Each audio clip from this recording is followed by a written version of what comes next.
Hello, hello, hello, Black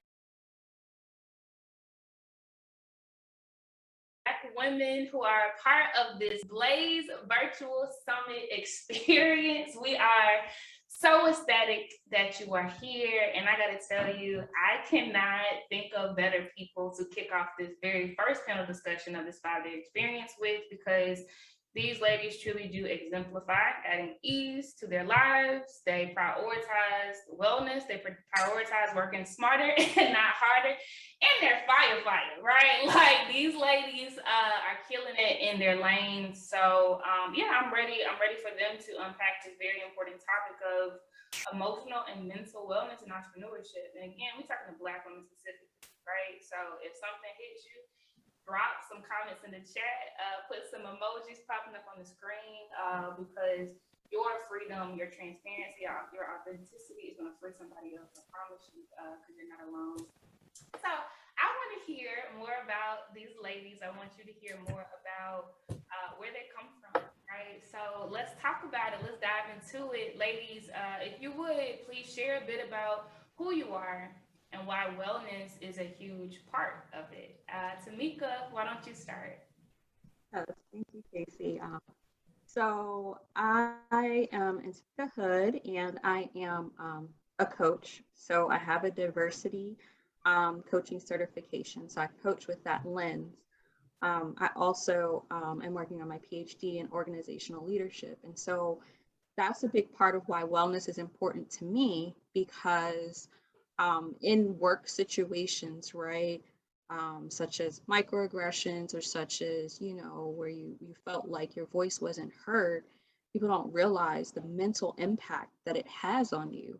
And so for me, focusing on psychology so that I can help other women, particularly women of color, really be able to take the time out to focus on their own mental health, right? Even if that means taking time off from work. Prime example, I was dealing with a situation at work recently, and I thought, oh, I have to keep pushing through. You have to be the strong Black woman, but I finally said no. Like, I can't do it anymore. So I took the time off that I needed, and I focused on meditation and my mental wellness, and now I can come back and I can be stronger than ever for, not only my business, but for my family as well. And so it's important for us to really put our mental health first.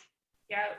I love that, Tamika, and I love how you talked about this term, the strong Black woman, because still, right at the end of 2021, we're still fighting against that stereotype, not just with other people, but within our family dynamics and what our parents expect for us, etc. So kudos to you for fighting against that in your own life and being very well versed, right, in the things that are important for us, getting tools, right, to work through it ourselves. Thank you so much. Kristen, what about you? Okay, well, my name is Kristen Feaster, also known as K. Marie. I am based in Charleston, South Carolina. I am a lifestyle and commercial photographer, candle maker, podcast host, all the things, entrepreneur. And I started my wellness journey, honestly, when I moved here. I'm from Columbia, South Carolina, and I moved to Charleston, I think it was 2018, very beginning of 2018. And that's when I began my wellness journey. And I realized that I could not show up as my best self for my business until I focused on my mental health. And since then, it's an ever evolving journey. You have your waves, you have your ups and downs. But I know now when it's time, like my sis said, when it's time to take a break, right? When it's time to take some time off, when it's time to focus on your family, when it's time to focus on yourself, right? And it's been healing. It's been so healing. I've seen a major difference, just how I do my day-to-day business, right? I know how to pay attention to me first, fill my cup up first before I open an email, before I answer the phone call, before I go out and do the photo shoots or whatever it is. And I didn't know how to do that before, right? I felt like I was pouring out into everybody else and I was forgetting about me.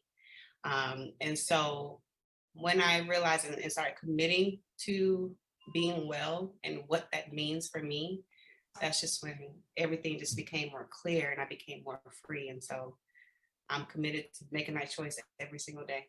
Beautiful, sis. And I can't wait to get into this discussion because you said what that means to me. Like, that is deep in and of itself, right? Because we have to understand what grounds us, right? Like, what makes us feel the most free or loved or protected and all of that. Super dope, Kristen. I'm so happy to have you in this conversation. Tabitha, what about you? Hello, everybody. First off, I just want to say all the shades of melanin that I see here are absolutely beautiful. It's rare. Yes, snaps for us. It's beautiful to see, truly. My name is Tabitha. I'm 28 years old. I've lived in Southern California my entire life. Live about 25 minutes from Pacific Coast Highway, so I live very close to the coast, the Pacific Ocean. Grown up going to the beach. My father's a minister, so we're a pastor's family. I grew up with a very religious and Christian background, and that's at the core of what my business is, but I'll go a few paces before that. When it came to my wellness journey, the highly compressed version of that story is that it pretty much started back in 2018. I have been through a lot in my life. There's not even enough time in a day to explain all that I've been through. And there was a lot of trauma and abandonment that had occurred. Thankfully, not from my parents or anything of that nature. They've been the closest, most solid people I've ever had in my entire life. Praise God, because I know not everyone has that opportunity. And so they've been the people that have really held me up through all this stuff. And 2018 was the year that I hit the bottom. I had been in college, and college life is stressful for anybody. And I was at a job that was stressing me out like no other. But in 2018, I had been out of a abusive relationship since a couple of months before, back in 2017, and it was an experience. And ironically enough, it was with someone who looked like me. So I thought that I would be the most at home in a relationship with someone like me, but that was not the case. And so the narcissism came up, the gaslighting came up. He also came from a minister's family, so there was the clashing of the religion. It was horrible. And I knew that I had to walk away immediately. Like, there was no ifs, ands, or buts about it. It was just, I'm done.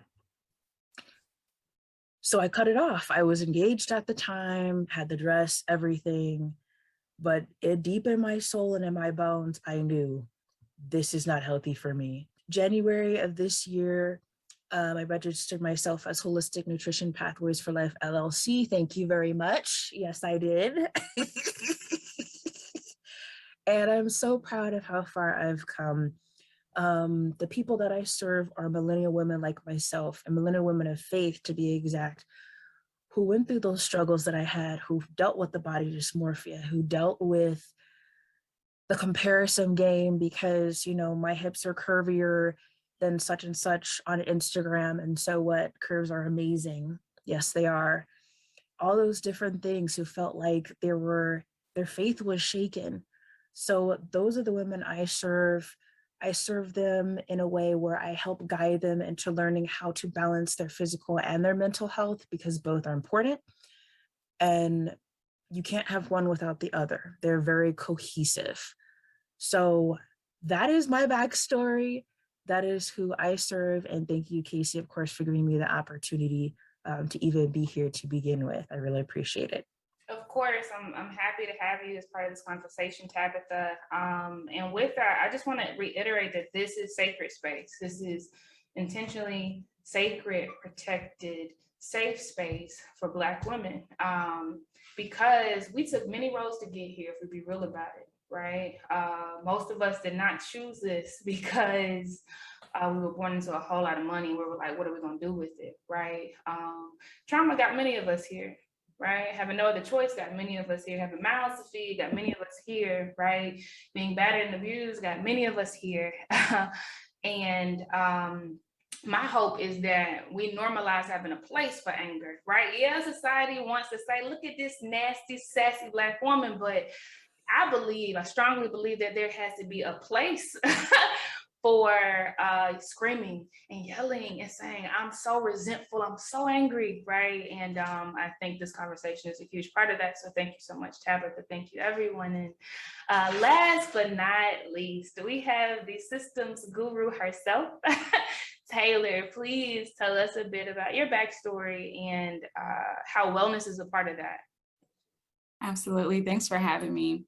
Hey, everyone. Hey, beautiful Black women. My name is Taylor Drew, and I am a business systems consultant that currently resides in Atlanta, Georgia. Born and raised in Akron, Ohio, only child from a single mother. So I watched her take on a lot, taking on everything and anything. She's like introverted. We're kind of like opposite personalities. So she wouldn't speak much if she did need help. So growing up in that space, I kind of like took on those traits.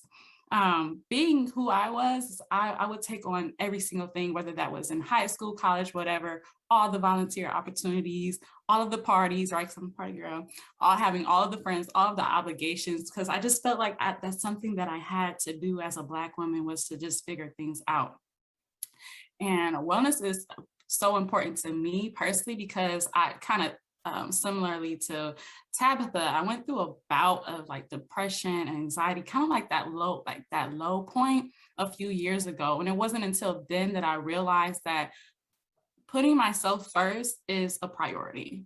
Like I was in the bed, paralyzed from anxiety, like nothing like, physically wrong with me, but it was just all mental. And I just literally could not get up out the bed. And that's when I realized that, okay, something is broken, something is wrong, right? So I feel like my anxiety came from overcommitting to so many different things. I had a 9-to-5, I was in a relationship, I had like 5 different volunteer gigs, because I feel like that's something that I had to do to progress my career, right? And it started to trickle physically. I feel like my depression came from playing superwoman to everybody else except for myself, having a long list of things to do every single day. And if I don't get to 3 of those 15 things, I feel like I failed that day. So I would say that my journey is really grounded in that. And that's really why I do what I do as a business systems consultant, because I help people use systems, use boundaries, use automations, technology to kind of take things off of their plate so they can put themselves first. So it's really about reclaiming that time, that energy, that power back into yourself, so you can really feed into yourself, so you can be there for others, especially as entrepreneurs, because we have so much on our plate. Not only our personal thing, like we may have mothers, caregivers, right? You may have a 9-to-5 still. You may have a nephew or niece that you have to take care of. Everything is on our plate. And it's really, unless we put ourselves first, we can't take care of any of that. So that's why I'm glad to be a part of this conversation today. I know we're going to get into all of the different things, and I'm just thankful for being here. Man, I'm so happy you are here, Taylor, because we're going to talk about a lot of things, but we have to be practical about this too. Like manifestation is huge. Yeah, love it. Meditation, agree. Let's get into it, right? But scale is a whole nother other thing that is so practical, so costly if we just use systems, right? A couple of subscriptions that we can pile 100 folk, 1,000 folk, 5,000 folk on top of, and it won't break like our backs will, right? So Taylor, I'm so happy in the room. Ladies, you are super fire. So let's dive deeper. Taylor, I want to start with you. So wellness has been a hot topic for a few years now, right? I can say even before COVID hit, right? We were thinking a lot more about wellness and eating clean and all of these things. But given COVID did happen, And we were so isolated, right, from our family members. And even when catastrophe did hit, you can't go to funerals like you usually do. If someone's in the hospital, you can't go and see them. If you're working through tough dynamics at work, right? A lot of us are sidepreneurs, right? And so you're literally at home trying to navigate these complex situations by yourself. And I take from it that it's really hard. It sounds good, but it's really hard to have wellness. It's hard to have balance. It's hard to keep your mental intact, especially as a Black woman, right? Taylor, can you speak to any thoughts you have there, and maybe why it is so hard for us as Black women to really figure this thing out and integrate it into our lives? Absolutely. So mentioning COVID did affect us all, but in so many different ways. I know you named a few, like not being able to go to funerals or being isolated, but as entrepreneurs, this could hit us a little bit different. So whether that is, you had a booming business during COVID, or you had to completely stop business to take care of a family member or something else, or you started a business during COVID because you had nothing else to do because you got laid off, So it all hit us different. But I feel like the commonality is that we had to completely pivot the way that we were operating, everyone, right? And in the spirit of pivot, we're talking about change. And in the midst of change, I feel like during that, Black women take on so much because society kind of depends on Black women to fit a lot of different roles. And a lot of us are both like the breadwinner and the caregiver in our household. So we had to take on a lot more. Let's talk about, parents where your kids couldn't go to school, right? You had to be a breadwinner, had to continue making your money, while also taking care of your kids. So it's just a lot more tasks that we had to take on. But I also feel like as a Black woman, it's in our blood to feel like we have to find a way. We have to figure it out. It's literally in our blood. We watched our mothers do it, our grandmothers do it.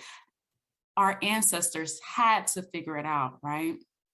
But the thing is, the difference is that they were in survival mode. The thing with us is that we kind of have to be able to flip that switch off, because in survival mode, it literally diminishes our well-being because it does not allow for us to put ourselves first. Okay? If we're taking care of everything else and not ourselves, how can we be there for the people that we're taking care of? What happens if we just disappear and go away? I feel like that's something that we don't think about, other than like, oh, if I don't do these 5 things today, then, things are going to crash and burn. Thinking of that short term type of consequence rather than the long lasting term, like, okay, well, if I don't take care of my health, something may physically happen to me where I can't move. I can't, like I said, I was in the bed, stuck, paralyzed because my anxiety, my mental. Luckily, I don't have kids right now and I don't have to take care of them. But if I did, what would happen to them? So those are just some things I feel like that's a hurdle. It's literally in our blood to feel like we have to take on so much. And it's something that we have to, as like a society, as a Black woman, like community, to kind of take our power back in that. Yeah. So those are my initial thoughts about that. That's good, Taylor. That's so good. Does anyone else have anything to add to that? I would love to add to that. You mentioned how, our mothers and our grandmothers, they were all in survival mode. And one thing that I've had conversations with friends and stuff with a lot is I never saw my mom or my grandmother like fragile, right? They were always figuring it out, making it happen, So when the question is, why is it so hard? The thing I can think of is just because we were taught for so long that we had to be strong and not fragile, that we had to be fearless, resilient, and all these things. So when the traumas did happen, when the failures did happen, when the mental illness did happen, it's like, okay, what do I do? Like, I haven't seen this before, right? So then it became, just packing it away. My therapist called it putting it in your file cabinet. You just packed it away. You didn't really deal with it.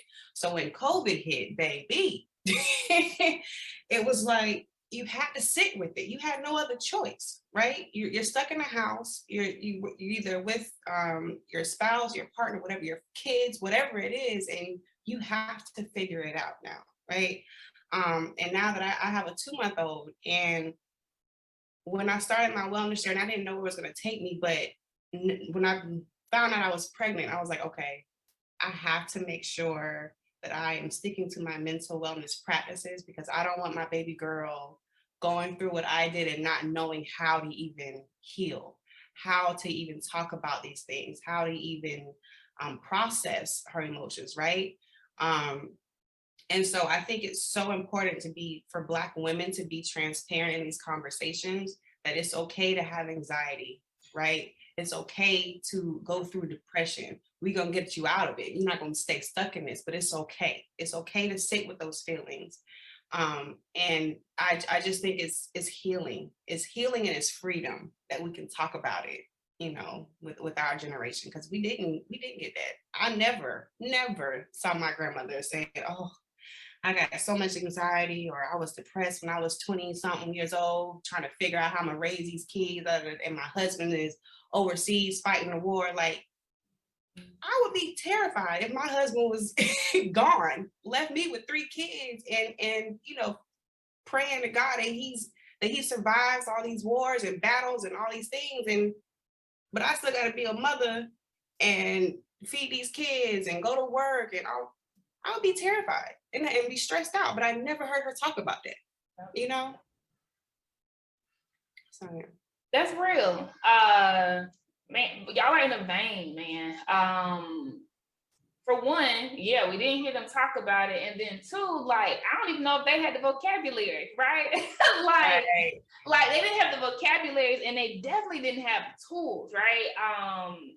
What y'all are saying takes me back to my own kind of collision with being what Big Mama was, and realizing that this stuff is so toxic and detrimental, right? So I was married and had done all the things and all the accolades, but I was so tired. I was working 3, 4, 5 times as hard as anybody else on my job, right?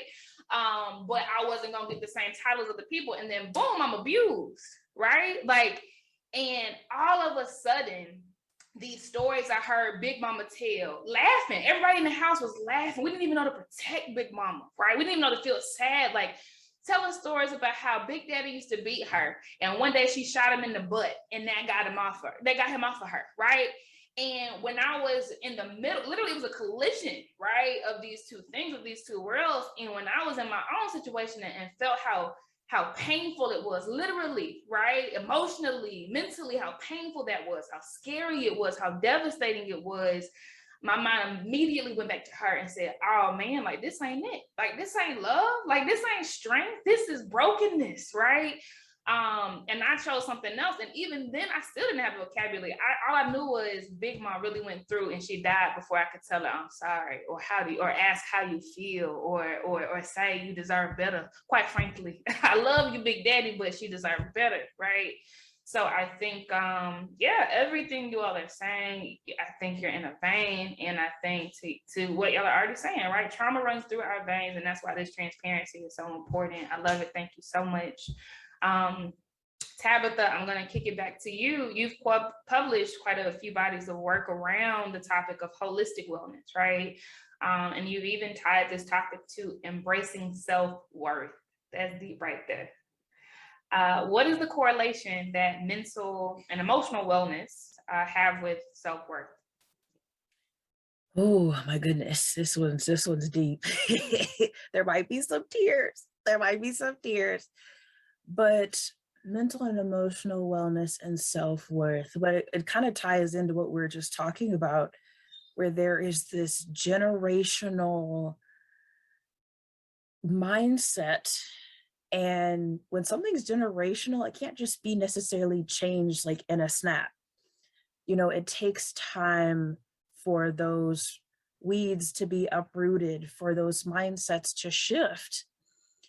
So a lot of this lack of self-worth goes back to generational issues. and generational issues that we aren't necessarily responsible for. Let me make sure I clarify that.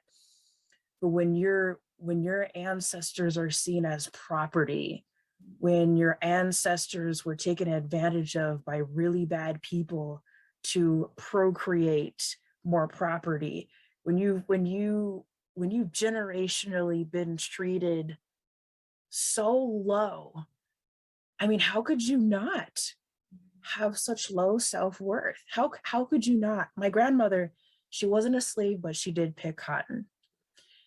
And she did some other housemaid stuff. So that's close to home for me. That's my maternal grandmother.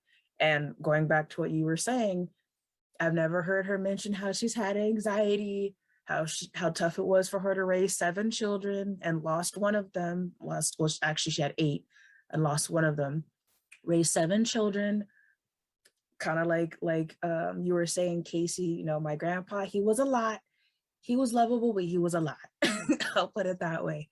So very, very similar parallels there. And so coming more to the present day, these issues are still there. These issues are still there. It's just a different year or different century, and different tools are being used to keep us feeling at the bottom. And it's sad. That's very sad. And it's hit close to home for me. My cousin, his name was Alton Sterling. And I'm not sure if you heard about him in the news or anything at the time, but we lost him to police brutality. Now, I didn't know him personally, but I'm very familiar with that side of my mother's family. And that's one of those things that challenges your self-worth without you even realizing it. Because you think, oh, that could never happen to me or ever happen to anybody close to me. But it did. And it was just another news story. It was just another statistic of, oh, well, this Black person was a mess, so they don't deserve to be here, type of thing. And that is so wrong. That is so wrong. But even with how upset that makes me, and people that are close to me, it's also something that makes me all the more, how should I say, rambunctious isn't the word I'm looking for, but for lack of a better word, determined, more determined than ever to be like, to break through that glass ceiling that has been put in front of us for so long, not just women, but as a people, to say, no, this is not right. We are people. We're a beautiful people. Sure, we have room for improvement, as everybody does, no matter what color, creed, or religion that they are. There's room for improvement. But if we're given the space to improve maybe a little more often, that would help. If we're given more room to improve, if we're given more resources without a catch to it, if we're given resources that are actually suitable for us because our needs are different than other people's needs may be, because of these generational things and these personal things that have stemmed from that. So back to the question more specifically, mental and emotional wellness in regards to self-worth. When your mental state is low, whether it's from internal or external sources, your self-worth will decline very quickly, as we've all kind of spoken about in our different situations. And being able to move past that, like with Miss Marie over there, where she was talking about, hey, I got a child, you find that motivation to push past those mental and emotional blocks. Find something that motivates you. Try to block out the noise as much as you can of all the stuff, all the Black women are this and Black women are that, and the generational stuff, and the Black people don't talk about mental health. Just shut it out to the best of your ability and say, you know what I'm going to focus on and be laser focused on is, who can I serve? And it doesn't have to be necessarily within the space of our work, but even, our kids, if we have kids, or our spouses, or even in environments like this, where it's fellow women of color. Focus on who you can support and serve, because that can grow into a movement. And it has, or like several small movements building up into a bigger movement. And that to me is one of the most pivotal ways that we can move past the self-worth hurdle. And to be quite honest, and this might just kind of blow your weave back a little bit, but bear with me. The self-worth hurdle is always going to be there, because we're always going to be people of color. But it's how we are able to move past it, how we're able to not allow it to keep us stuck and stagnant, how it will allow us to not give in to those stereotypes or give people the pleasure of being like, oh, well, there they go again, type of thing. That to me is super, super, super important. Beautiful. Thank you, Tabitha. And I'm gonna say I'm super radical. Kristen knows already, but if I could add a perspective to that, I want to affirm every single person that deals with this stuff on the Reggie, meaning there she goes again, or, here we go with this attitude. I believe that spaces like this and the fact that Black female entrepreneurs are the fastest growing cohort of entrepreneurs that are in the United States is so important, because when we build from the ground up ourselves and we set the rules and we set the firm culture, right, and we create the solutions, right, and we're speaking on stages like this, providing thought leadership, it is not even a question of there they go, because they got to ask our permission to come on our turf, right? Like, that's what this is right here, right? So and I do think this ties to self-worth as well. I love how you articulated this, Tabitha, because I believe that Black women can live in the land of plenty. I believe that Black women can live in the land of plenty, but we have several options of roads that we can take. We have several options of hands that we can grab to get help, right? There's visibility and we're less fragmented, and we literally create what we don't already see, right? And I think similar to why I came to Africa in the first place. I've been in Africa since February, everybody. But because I need to be around comfort, I need to be around ease, right? And I just made that choice, right? So love what you're saying, and I just want to add that wellness is tactical warfare. Like, we fighting. Like, it's some people on the battle lines, and wellness is tactical warfare. It is the standard. It is the crux of what we're doing, so that we got energy, right, to fight very methodically. Beautiful. I love the diversity of this conversation. And now I want to talk about Kristen. I'm coming over to your lane now. Kristen, you guys, she has shot so many brands, so many Black brands, Black female brands, and she depicts them in a way that is so glorious, so godly, so regal, and they look very, how can I say, like magazine-ish, right? Very top of the line, which we deserve, right? So I'm pitching her this question of around Black women in luxury, because that's a hot trend right now, and it's very controversial in that some people feel like it perpetuates this idea that wealth and luxury should be a standard, and anybody that's not there is missing out, while others feel like, yeah, this is the standard, sis, like reach higher, sis, etc.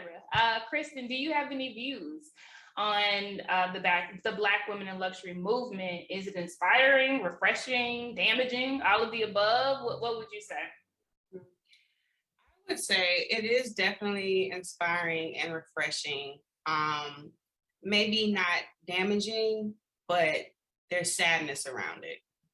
That we are finally normalizing Black women in luxury, right? And we're finally making it a thing for us when it's been a thing for everybody else. Yeah. You know what I'm saying? And so like when I see these Instagram accounts of, you know, Black women in luxury, and now it's a trend in magazines, we see it and all these things, and I'm like, finally, I can see it. You know what I'm saying? Like I can imagine it for myself because I see another Black woman doing it, living it, right? And I want to say this, that luxury is not just material things. It's peace, it's calmness, it's stress-free, it's putting yourself first, you know, it's building a legacy, it's building a family when you want to build a family, not when society says it's time to have kids, it's time to get married, it's time, you know, all these things. It's what you want your life to be, right? And so when I say I want to live a luxurious life, that's what it is. I want to create my own rules. I want to create my own boundaries, right? Luxury is setting boundaries too and abiding by them, you know, and telling anybody who can't support your boundaries, well, I'm gonna say like my girl, leave gracefully, okay? You know what I'm saying? Like we ain't gotta, you know, back 21-year-old Kristen would have, you know, probably been cussing some people out, trying to, you know. Now, okay, you know, you go your way, I can peacefully go mine. You know what I'm saying? I'm only surrounding myself who has boundaries for themselves too. Because what I've learned along the way is they don't know how to support and respect your boundaries because they have none for themselves, which is sad, which is completely sad, right? I've lost friendships, relationships with family members because they did not have boundaries and I did not know how to respect mine. And I had to put myself first, saying, even though I lose this relationship, I have to grieve this relationship, I have to leave something that's been so close and dear to my heart. I'm learning how to put myself first. And that is luxury. That right there is self-care. That's self-worth, right? Yes. You know, all the things. So when I think of Black women in luxury, I'm not, the Louis Vuitton is cool, you know what I'm saying? All that is great. However, what is it really within yourself? You know what I mean? Like what's luxury within that you can't, it's not tangible all the time, that you can't go out and buy. What makes you wake up and say, I'm living the life. I'm living the life that I wanted, that I created, that I deserve. Because Black women deserve.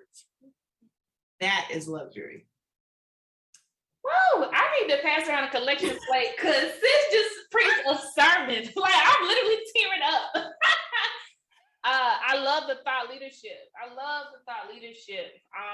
And that's what this is about. Like we define what our reality looks like, what our standards are. Kristen, I echo everything you said. And it's so deep. Like it hits me when I've been ruminating on for a minute. Like I've been in Africa, right? And like these countries, like I can't even describe this. Like legit, like gold, all this stuff is like here in the earth. All this like it's like legit here, but they don't walk around like we do with bags and like look at what I got. Like and somebody said to me, and I was passing them something talking about. They were like, yeah, because like this element is not worth a man's life. Like they think that. Like Westerners think that. Right? Like you're willing to cut a man down and kill him for this thing that came out of the ground. Like that's not how we see it. Right. And so when you talk about this thing of we defining what luxury is, like the things that really matter to you, right? Like it is kind of shedding some of these things that we've been taught that luxury is, right? And wealth is, and like what is truly rich in spirit, right? What is rich in health, right? What is rich in mindset and rich in purpose? I love it. Thought leadership all the way through. I love it. Thank you so much, Mama. Tamika. I love your spirit, by the way. I'm very happy that you're part of this discussion, and you bring a very key psychological lens to the picture. I don't believe that it's any secret that tools such as therapy have not always been commonplace in the African American community, right? And quite honestly, it seems that we're newly coming into the understanding of many of the things that we've experienced, right? Like I hit on Big Mama and realizing like, oh, like that was horrible, right? And some other people are doing the same thing. We've typically talked about it as generational curses, and now we're moving into talking about it as trauma, right? PTSD, anxiety, etc. What is it going to take for us to move beyond the phase of awakening that we're in right now and really prioritizing the health of the elements of our bodies we can't see? Absolutely. So, as a psychologist, and it was part of the reason why I decided to go into psychology, right? I experienced a lot of generational trauma. I watched my father beat my mother, and she stayed, like she's still with him. I was a survivor of sexual assault by someone who, a family member brought into our family, and, had to grapple with that. I grew up in the South Bronx, New York, and if anybody can tell you, is the gutter. Like it's the gutter. Like I'm a testament by nobody but God could have brought me through that and to be who I am today. And so while it was traumatic, I recognize that those things shaped me. But it wasn't until I had, a mental breakdown. I had a couple in my life. One was when it came out that I was sexually abused, and it came out by accident, and it was like, oh my God, how do I face this person, right, that brought the abuser into our life, into our family, and tell them that? And it debilitated me. I was in college at the time, and I had to take 6 months off. I had to take medication to get through it. I still graduated on time, praise the Lord, but I had to take the time to unpack that. And then as I got older and I had my first child at 26, which was, about 6 or 7 years after it came out, and I dealt with that depression bout, I realized I have to protect my child. So that's when I started setting boundaries. And that's when I truly started to realize, you know what, I have to put my child first. I have to put myself first. And then I started setting boundaries. But then there were other traumas, right, that you normalize, right? Because you go into survival mode and you think, okay, well, that's just how things were. But then as I got older and I started to see the manifestations in that, right? My low self-esteem, my anger, snapping off at the drop of a hat, anxiety, depression, like, shopping just to heal, not wanting to feel the pain, right? Not wanting to think about it.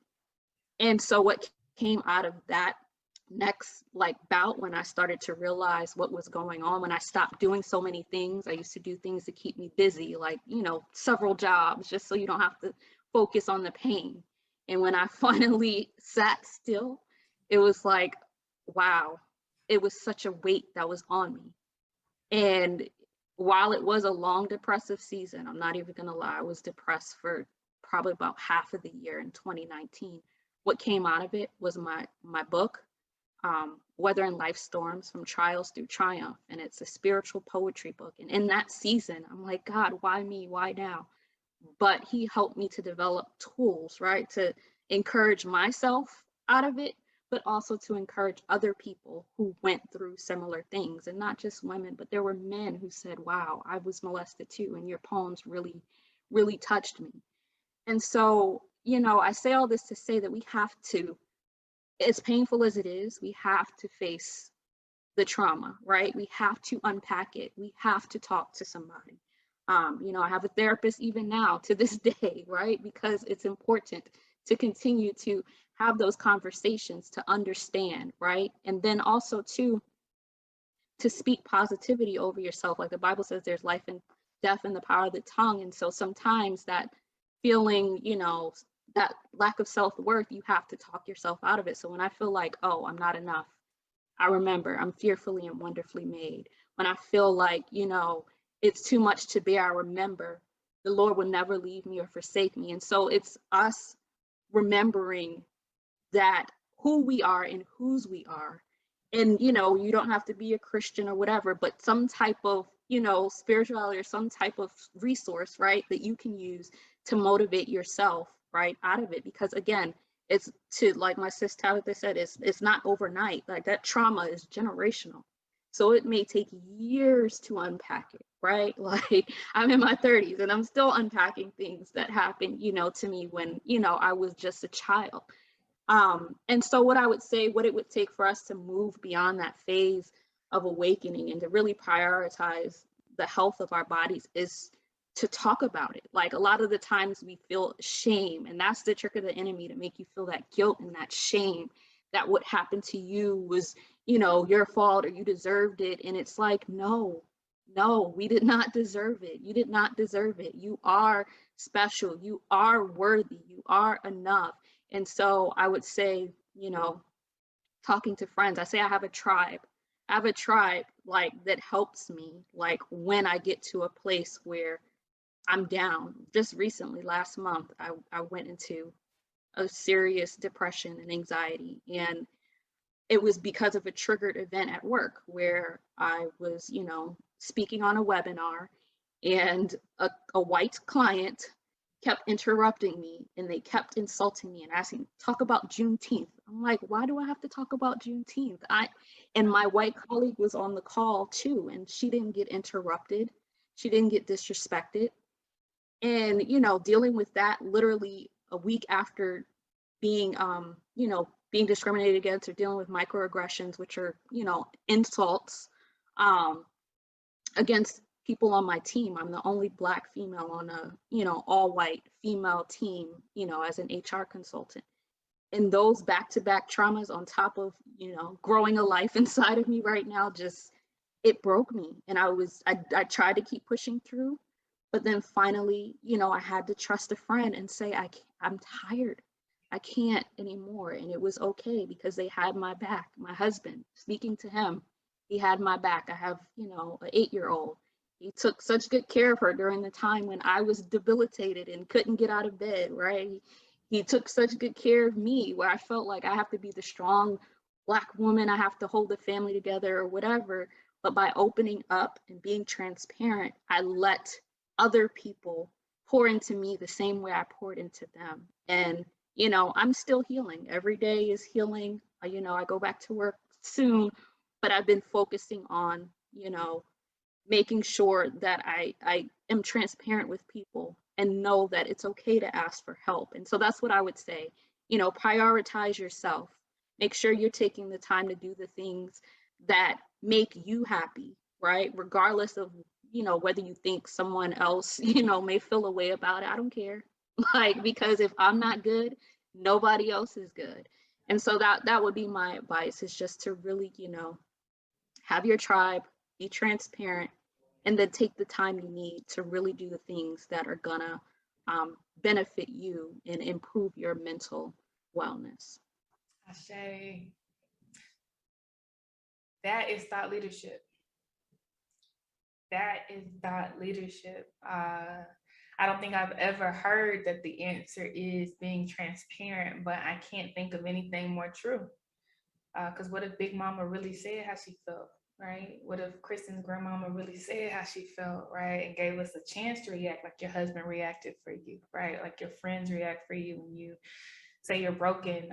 And Tamika, I'm probably speaking for everybody on this stage when I say it is an honor to share space with you, because even in this moment, you are transcending your own experiences and your own lessons learned, and you are touching a multitude of people who still haven't opened their mouths, right? Who are still processing decades old things and secrets. And it's just beautiful to know you. It's beautiful to hear your story. So thank you so much for finding us worthy of hearing a glimpse of what you've experienced. I honor you so much. Y'all done got me real full. Thank you so much. So beautiful. And again, y'all, we are talking about we are talking about emotional and mental wellness, health, and entrepreneurship. And I just gotta say that this is what it looks like, man. Like, this is what it feels like. This is what it sounds like. It's nothing different from this right here. So I hope this is showing you that like this is achievable for you, right? Beautiful, beautiful.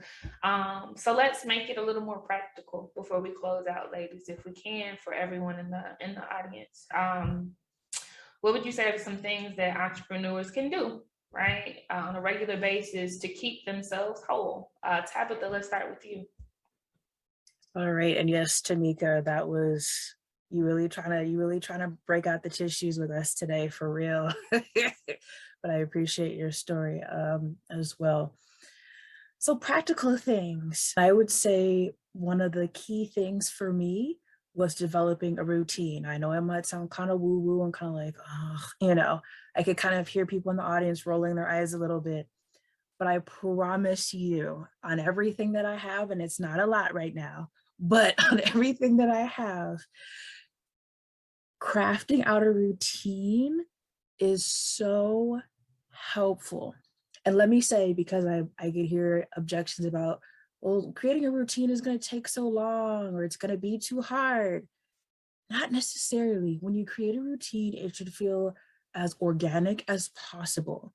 It should be organic and it should evolve, because our priorities are going to change. Our tasks are going to change. We're going to go from being a one-woman team to having team members. We're going to have more speaking engagements. Responsibilities change and shift.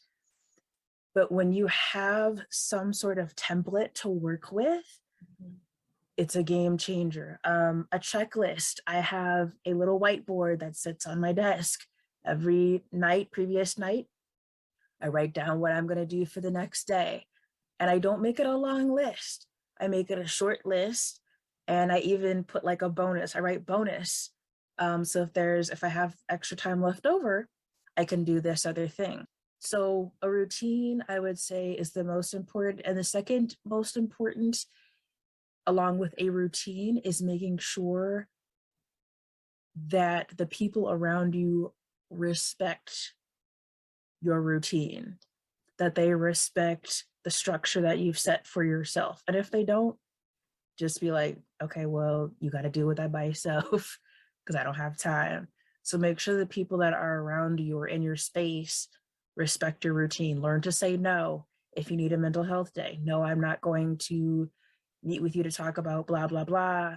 Or even say, sometimes I have to say, can I please reschedule until another time? Don't be afraid to set those boundaries with yourself first and foremost, and with others. So routine and setting boundaries to me is my top two for sure. Beautiful. Thank you so much, Mama. Tamika, what about you? What are some practical things that ladies can do to keep themselves whole? So I 100% agree with Tabitha, the routine and setting those boundaries, right? Saying no to other people, but saying yes to yourself. And so I would say one practical way is self-care, like intentional self-care. One of the things I realized during this like bout of depression I went through over the last month is like, I took stock of how I was feeling each day. And so the days when I was intentional about, doing something that made me happy, getting a massage, or if you're balling on a budget, like I do my own little nails, these little press-ons, I don't got to go to the nail salon. I do it and it makes me feel better. I might switch up my hair, like, you know what I mean? Those types of things that make me happy. Taking a warm bath. Like I love to read, and, with the hustle and bustle of, being a mom and a wife and work, sometimes you don't have time for all of that, but again, setting those boundaries. All right, this is my time to just decompress. I'm going to read a book, so I would 100% say be intentional about your self-care and don't like put it off, right? So making a concerted effort every week to do something that makes you happy is going to improve your overall, I like to say mental wealth, right? And then you'll be able to do the things you need to do. Beautiful. I love it. Thank you so much. Taylor, what about you? What are some practical routines? For sure. I will say, Tabitha, you kind of took one of mine, but I'm going to just build upon it. So I definitely agree with what the ladies have been saying. I want to build upon that, that list that Tabitha was talking about. So before you go to bed every night, I definitely recommend pulling out only 3 major priorities for the next day, not 5, not 10, not 15, not 20. Okay. Only 3. And Tabitha, I know you said like, and I have like a little bonus. Bonuses are good, but I recommend that you don't even put the bonuses on the list, because you're going to think that you have to get it done in order to have a successful day. So I definitely push you to name those 3 priorities every night before you go to sleep. You know, you can have it next to your bed for when you wake up in the morning. And the reason why I emphasize before you go to sleep is because it's proven that if you do know what's going on the next day, you will sleep more soundly. So we want to make sure we're getting sound sleep and that we know what's going on for the next day and that we're not overcommitting with obligations, right? And since we already kind of talked about that, I do want to I'll throw in a little bonus one for you. I also think it's really important for us to find community, right? So whether that's your friends, you know, your friends get you on in one level, and then you have like your business friends that get you on another level, and then you have like your family that gets you on another level. Think of a community that you can join outside of that. So whether that is, you know, I like watching Insecure, and that's my thing every Sunday, right? I can find a little community that likes Insecure, and it doesn't have to be super high lift. You know, we don't have to go out and throw an Insecure watch party every Sunday, even if it's just something as small like little Facebook community where you can just drop in like, oh my gosh, sis, I can't believe that just happened. Find some community that kind of aligns with your interests. It'll make a huge difference in how you just go about your day-to-day life. Love it. Love it. Thank you so much, Taylor. And last but definitely not least, Kristen, what are some routines that these ladies can implement to keep themselves whole?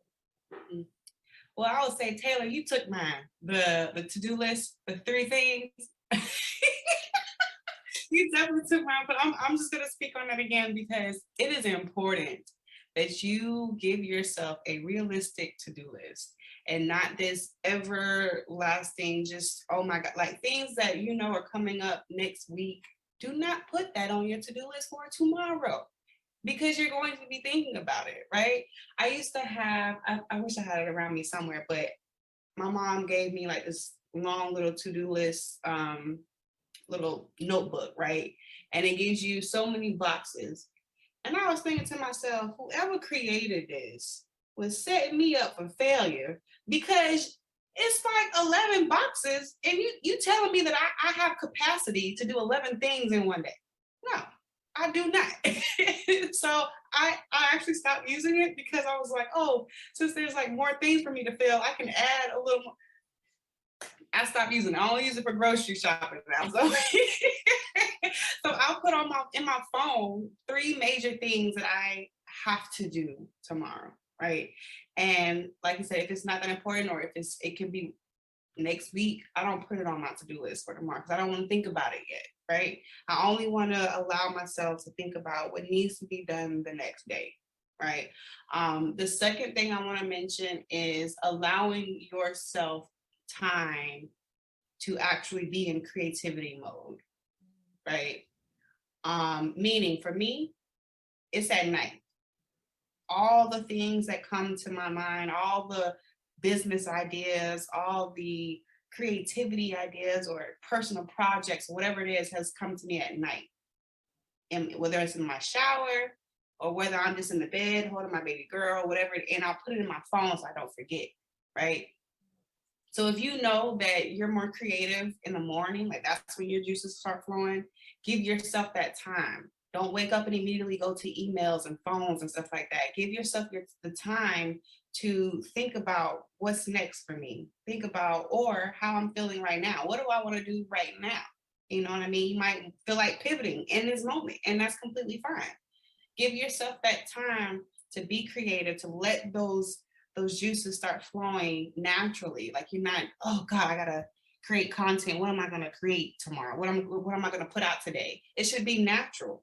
You would allow yourself to let that come to you, so then you can freely give it to those people. So you can freely serve those people and not feel like it's forced, right? So that would be my second tip. Love it. These were gems. I hope you ladies were taking notes. I see some reactions in the chat. Love it, love it, love it. Thank you all. And you just shared so much today. I really hate to draw this to a close because it's been so rich. But we have to because there's still so many fun things in the lineup. But last question, and this one is for each of you. So I'd like for you to help all ladies listening put something down. A weight that they may be carrying that's not theirs to bear. Please leave these ladies with an important wellness challenge as they close out this year and move into the next. I'll start. I challenge everyone to put down the weight of perfection. We are all human, doing the very best that we can every single day. And that in and of itself is enough. Kristen, I'll kick it back to you. What challenge would you like to leave the audience with? I would say putting down the pressure of society. Putting down the pressure to have these things by the age of 25, by the age of 30, by the age of 40, right? Be in the now, be present, be connected, right? Find community, find resources, seek therapy when you need it. Don't be afraid.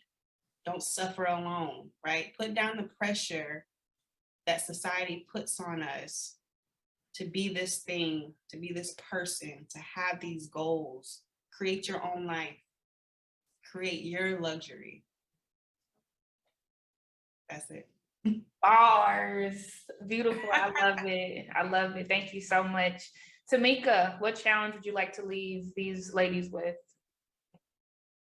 So I like to challenge the ladies to really reflect on this past year, right? The highs, the lows, and then think about if you can imagine, what would make you happy in the new year. Just reflect on that and really aim, right, to focus on those little to-dos underneath that umbrella. It could be anything, right? But just make sure that you're focusing on what is going to truly make you happy, regardless of what other people think, regardless of, some of the self-doubts that creep in. You can fight those disempowering beliefs by speaking positivity over yourself. And I would just challenge the ladies to just, keep pressing. Ashe. Love that. Thank you, Tamika. Tabitha, what challenge would you like to leave the ladies with? Well, the challenge I would like to leave our fellow sisters with is to release the weight of other people's prejudices and biases. And I know that might seem like a tall order, but it goes back to what we were saying earlier about the generational struggle of self-worth. You have to let them go. You have to move past those microaggressions, as annoying as they are. You just have to ignore them and move on. As long as you're a moral and decent person and you know that you are not in the mold of any of these preconceived prejudices, biases, discrimination, whatever, then you focus on who you are and being a good and decent person.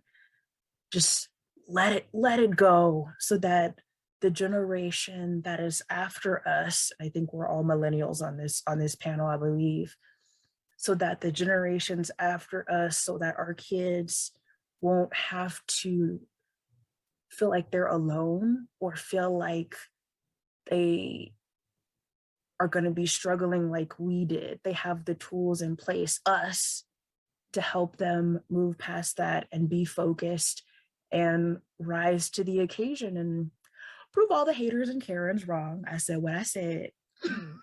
Yeah, I say. Love it. And Taylor, what challenge would you leave these ladies with? For sure. I challenge everyone to put down the weight of unnecessary obligations. When we ground ourselves in taking care of ourselves first so we can show up as our best selves for others, those boundaries will naturally be created and unnecessary obligations will naturally fall off. So, but it's up to you to manage those boundaries for the sake of yourself. Man, look, she said what she said. Okay. I love it, love it, love it. Y'all heard her, and she ain't gonna repeat herself. I love this so much. I'm so happy we kicked off the summit with so much authenticity, realness, passion. And I just got to say before we close out on this session, I noticed that my thigh was all out. Sometimes I know it was distracting y'all. My producer Bay is getting all the angles in here. I didn't even know. I'm so sorry, but this is my wellness position. Love y'all. Mean it. Stick around, man. We have so much more for you, and we love y'all for real. Thank you so much for tuning in. Love y'all, ladies. Thank you for being here and rocking with me.